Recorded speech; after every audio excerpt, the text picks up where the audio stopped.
There's Hatchie song called Sugar. She elongates it, letting it pour from her mouth like a cold glass of water or a clear, infinite sky. We don't always associate the color blue with summer. It can conjure up feelings of winter or sadness too, but set to a backdrop of bright, shoegaze-y guitars and blissful melodies, the song fits neatly into the worlds of June, July and August. The subject matter might be bleak, about someone whose love is waning, but its delivery is pure, twinkling sunshine. This isn't the first time a song has been associated with a certain season. Do it all the time. As Lauren O'Neill wrote in her dissection of Kate Bush's cloud-busting last week, artists and labels know this, and they'll chase elusive song of the summer status. Contenders usually employ sunny instrumentation, and, often, they'll capture the pop music zeitgeist in some way. Songs evoke spring, autumn and winter, too. There's a glacial sparseness to Fever Race When I Grow Up, for instance, and nobody can tell me that the well-known opening line, "Hello darkness my old friend," doesn't sound like trying to keep your depression warm by a crackling fire in the bleak depths of November. But why is this? How can a synth line sound golden? And what is it about "The Kiss" by The Cure that recalls the frosted breath intensity of Scorpio season? Terry Pettijohn, a professor in the Department of Psychology at Coastal Carolina University, tells me it's not necessarily to do with what the songs evoke themselves, but with what we, as listeners, gravitate towards during those seasons, which then builds certain associations. My research focuses on a theory we call the environmental security hypothesis, he says, referring to a study conducted last year, in which they examined the relationship between music preferences and environment, and discovered a correlation. In the United States in summertime, people change their patterns, children don't have to go to school, people go on vacations, the weather is nicer, there's more time for social interaction, people can relax and party. And so, the music that gives them the opportunity to incorporate that into their lives is going to be energetic, rhythmic and upbeat music, compared to the more reflective, complex things you'd prefer in the winter, when you might not be as sociable.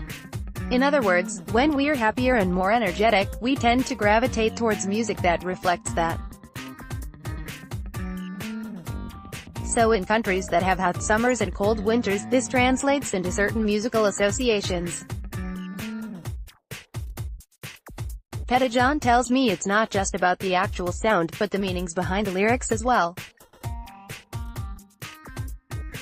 We analyzed the way lyrics have changed over time, he explains, and we prefer more meaningful, complex themes during tougher socio-economic times. So when times are good, for instance during summertime, usually there's not as much meaningful content, and instead the lyrics are about having fun, socializing and drinking. It's usually the fall or winter where you'd see more meaningful lyrics or important cultural themes being presented in songs. It's also interesting that when people have these meaningful things to say, the music slows down at the same time, like in romantic ballads. So there's this connection between upbeat music being less serious, and more important themes slowing songs down, but the whole thing isn't as simple as that. It's not as if we are all pounding out non-stop techno tracks during August and then solely crying along to Elliott Smith 6 months later.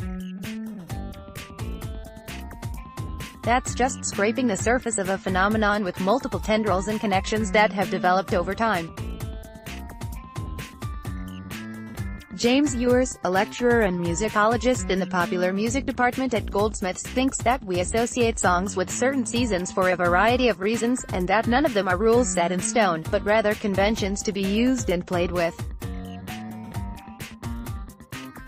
Naming a season in a song title seems to be a common device, he explains, pointing to one example. The songwriter is making ready-made associations for the listener. Then, in the songs themselves, you might get a sense of what time of year it might be, like whether they're outside in a car, or else inside by a fire. Yours also points into the marketing of a song, and how that can impact what season we associate a particular song with.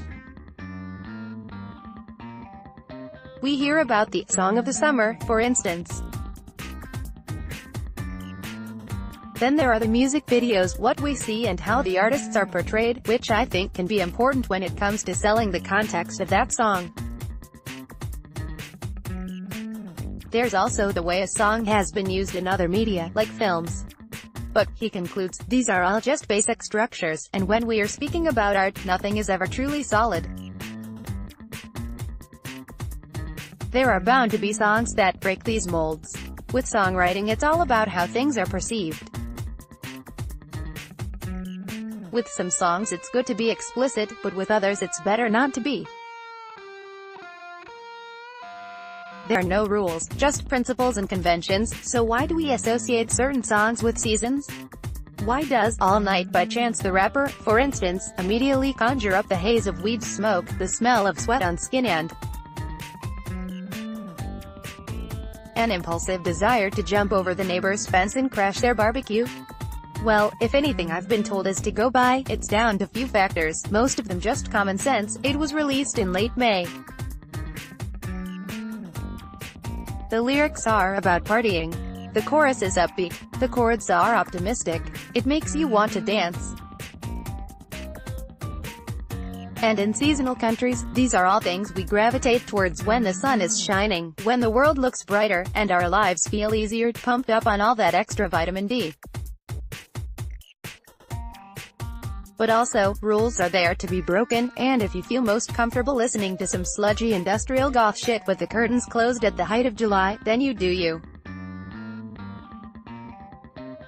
You can follow Daisy on Twitter and Esme on Instagram.